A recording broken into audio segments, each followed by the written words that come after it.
There are a lot of different filament brands. And when I say a lot, I mean a lot. But how are you supposed to know which of these are good and which ones you should avoid?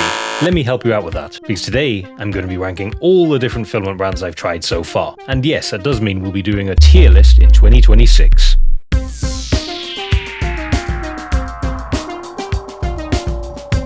Just a few disclaimers before we get started. Whilst I will try and be as objective as possible with this ranking, obviously it's based on my experience and my opinion. Your experience may differ, and that's okay. Also, the criteria I'm going to use to judge these filament brands will be based on the price of the material, the stock and availability, the color and material selection, whether it uses plastic or cardboard spools. So the hierarchy there will be plastic reusable spool is best, cardboard spool is second because at least you can recycle it, and unreusable plastic spool is garbage. And obviously, how well does the filament actually print? So with that out of the way, let's get started. So I've got my tier list all set up with all the logos of the brands I'm going to rank today. And I've roughly put these in order of the ones I've used most to least. And in typical tier list fashion, the tiers go from S, which is the best, to F. So kicking it off with the first one here, which is Bambu Lab's logo. This is Bambu Lab Filament, which is probably one of my personal favorite filaments. So until fairly recently, I only used Bambu Lab printers. I still have two Bambu Lab printers, and you can see some in the background. There's a Snapmaker, there's a Flashforge. But if you're using Bambu Lab printers, Bambu Lab Filament is basically the easiest to use. So when you load it on the machine, if you've got an AMS in particular, then it will read the filament information and load that into your slicer. I also really like the fact that they use reusable spools. So you don't have to buy filament on spools every single time. You can just buy refills, which is essentially what I do now. I've got so many Bambu spools and other brand spools that I no longer have to buy any filaments with spools. I just buy refills now, which saves money and plastic waste, which is great. I also really like their color selection, especially for PLA Basic and PLA Matte. They've got a pretty broad range there, which covers essentially everything I need. They do also have cool aesthetic materials like Galaxy PLA and glitter and stuff. I haven't used these as much because they're a bit on the expensive side, which coming to price, Bambu filament is quite expensive if you're buying it standalone, but they always have bulk discounts running. So if you buy, I think it's 8 or 10 rolls, you can get them for like £10 each, which is pretty cheap. It's basically up there with the cheapest filament you can find. So if you're wanting to buy just a few spools, yeah, Bambu filament isn't the best. So it will be marked down for the price in that regard. The other thing I will mark it down for is the availability. So it's very regularly out of stock, especially the more high demand colors, such as the matte or basic colors or something like Pet G. Recently it seems a lot better, but that could just be because the summer sale is over and no one is buying anything currently. But with all that said, I think without the availability issues they've had and the standalone price being a bit high, it would be S tier for sure, because I use these filaments essentially exclusively, even on my non-Bambu machines. But because I can't ignore that, I'm going to put it in A.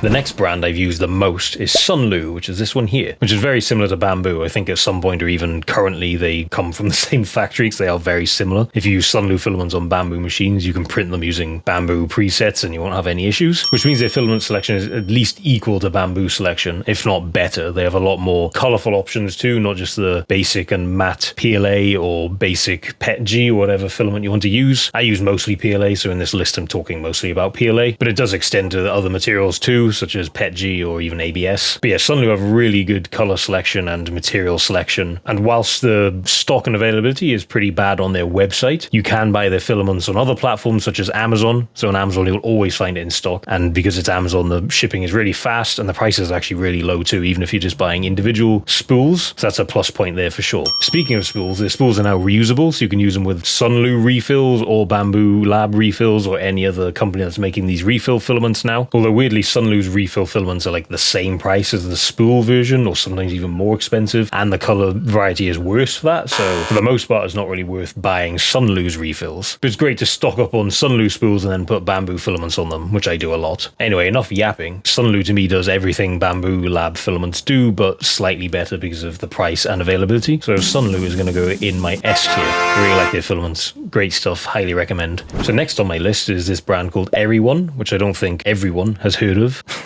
But they do have a great color and variety selection, so probably the best selection I've seen, especially if you're buying through Amazon again. They have basic things like PLA, matte, and regular, which I haven't used a lot of. I've mostly used this brand for the aesthetic colors, like the triple matte colors or the gradient silks, and these look really nice when you print them. However, they will get marked down for their spools, so they only use cardboard spools, which are fine for the planet, I guess, because it's recyclable, but the cardboard spools aren't great for AMS systems or anything similar, because it can overload the feeder units. So normally it's not recommended recommended to use cardboard spools in these AMS or equivalent systems. Obviously, you can print some adapters which fit on the rolls, or more recently, companies have put like wax on the actual cardboard so it doesn't grind on the rollers or mess with the feeders so much. But I'd still much prefer to have reusable spools. Another thing I'll mark them down for is the printability. So in general, I haven't had many issues with the filament, but recently some of the filaments I got from them have caused clogs and blockages of my nozzles, which could just be bad batches, but it isn't great, especially when other brands haven't given me these issues. So I think without those print issues I just mentioned, this probably would be an A, just purely for the color selection alone, but I'll put it in B instead, which is still fine. So essentially every brand after this I haven't used nearly as much as these first three, but I've still used them enough to get a good idea of if they're good or bad filaments. So next is Snapmaker, which I hadn't used at all until I got the Snapmaker U1 a few months ago, because the machine comes with some Snapmaker filaments, and I found them really good. They printed really well, especially on the U1 for obvious reasons. So I did end up buying some from their website during their summer sale, and I was pretty pleased with the results. I think it's pretty obvious their filaments are basically the same as PolyMaker, who I will talk about later. That's not a bad thing. They also seem to be really pushing new filaments out at the moment. It seems like every week or two new colors or materials are coming out.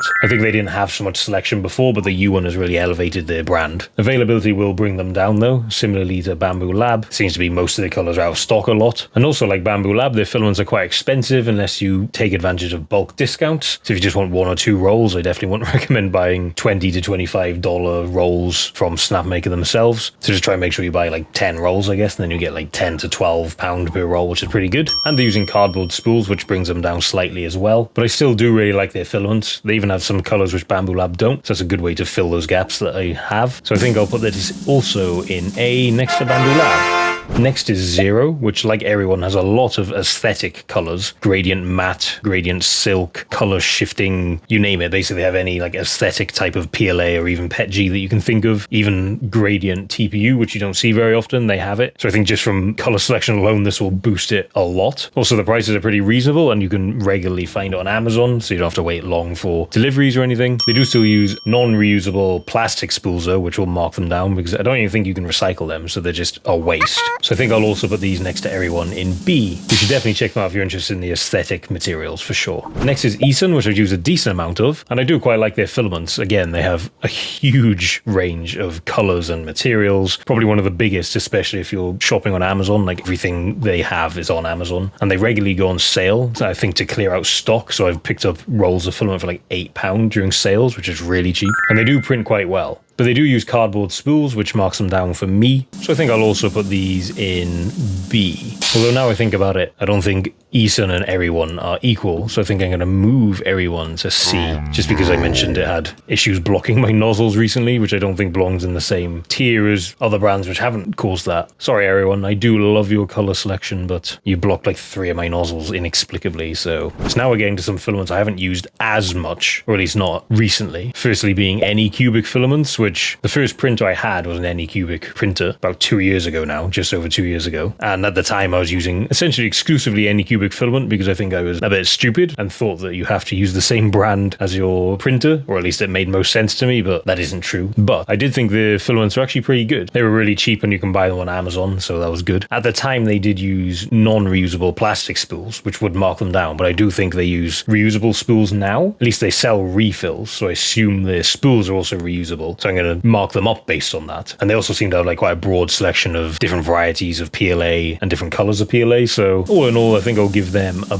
B as well. I'll be going a bit faster, don't worry. It's the next brands I haven't used as much, including Flashforge. I've only used a few rolls of their filament because it came with my Creator 5. So I tried a few of their filaments and they work fine. I assume they, like most of the brands, they have a broad color variety, but I haven't used them enough. So I think for brands I haven't tried as much and don't have a positive or negative opinion of, I think C makes sense for them, so Flashforge can go in C. Obviously, I'm happy to change my mind by trying more of each filament and maybe even brands that aren't even here, and then I can make an updated list potentially. So next is PolyMaker, which is probably the most popular filament brand, to be honest. Although I am ashamed to admit I haven't used them as much because I've stuck to Bambu and Sunlu. I haven't really needed to use PolyMaker that much, but I think PolyMaker wins in terms of variety of basic colors and materials. They're definitely the go-to for any cool varieties of PLA or PETG. Like they've just announced high temperature PLA Pro, which is apparently even more heat resistant than the high temperature PLA, which is crazy. I think purely on reputation alone, this is going to be a high scorer. But at least in the UK, where I am from, the pricing isn't great. So on Amazon, it's probably one of the more expensive filaments you can get, so I don't ever see a reason to get them over some of these other brands like Sunlu. And on their website, everything is always out of stock, so that will definitely mark it down.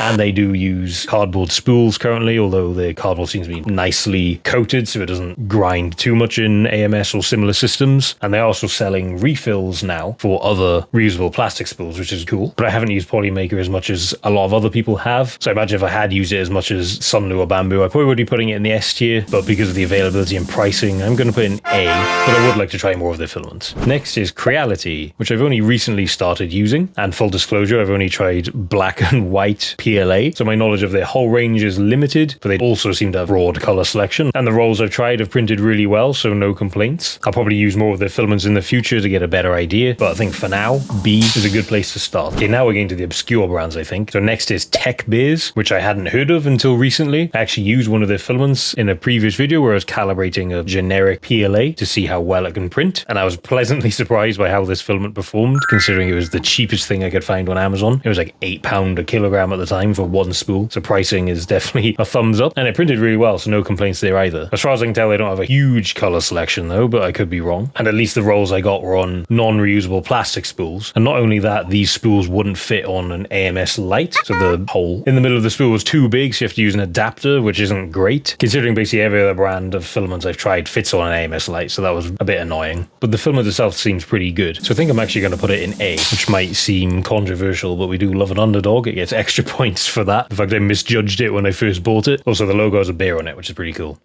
Okay, final three. So next is Tinmorry. I don't know if I'm saying that right, which might be another one you haven't heard of. And full disclosure, I've only used some of their TPU, but their TPU was actually really good. Probably my favorite TPU I've tried, so they'll get bonus points for that. And it was cheap and it arrived quickly because it was on Amazon. And when I have looked around, it does seem they've got a really broad selection of filaments too. It's not just TPU, obviously. They're one of the only brands that popped up whenever I was trying to search for harder TPU, so 64 or 68D TPU, which is like the rigid stuff which can go in an AMS. So obviously I would have to use this brand a bit more to get a better idea, but I think for now, based on the experience I've had, I'm going to put them in A as well. Okay, second to last is Geeetech with 3 E's for some reason, which again, full disclosure, I've only used one roll of their filaments, which I actually won in a giveaway on Instagram. So maybe I'm going to sound a bit ungrateful here, but it wasn't the best filament. And as I said earlier with Techbears spools, this one also has huge hole. Even with an adapter, this didn't fit particularly well on the AMS light. I had to angle it so it didn't fall off, but it has printed pretty well. I can't complain there, but I think it's going to get downgraded a lot for the non-reusable plastic spool and the lack of compatibility with an AMS light. It doesn't look like I'm going to put anything in E or F today, but